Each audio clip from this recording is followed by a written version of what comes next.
Drugs mafia ललित पाटीलवरून जयंत पाटील यांनी गृहमंत्र्यांवरती जोरदार निशाणा साधला। त्यावर गृहमंत्री देवेंद्र फडणवीस यांनी पलटवार केलाय।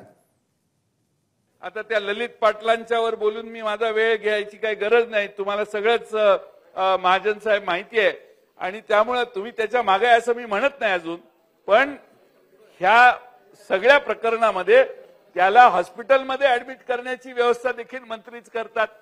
त्याला त्या हॉस्पिटलमधून पळून जाण्यासाठी व्यवस्था चालूच आहे आणि ड्रग्जचा त्या ठिकाणी फार मोठा त्याचा कारभार आहे।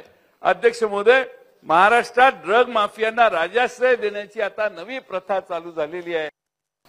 अध्यक्ष महोदय, 24,000हून अधिक आरोपींवर कारवाई करण्यात आली आहे।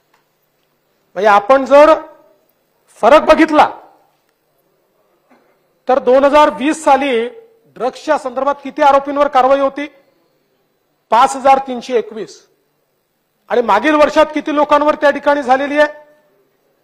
13,125 आणि आता जर आपण हे सरकार आल्यापासून बघितलं तर 24,000 लोकांवर ड्रग्सची कारवाई आम्ही या ठिकाणी केली आहे। एबीपी माझा, उघडा डोळे बघा नीट।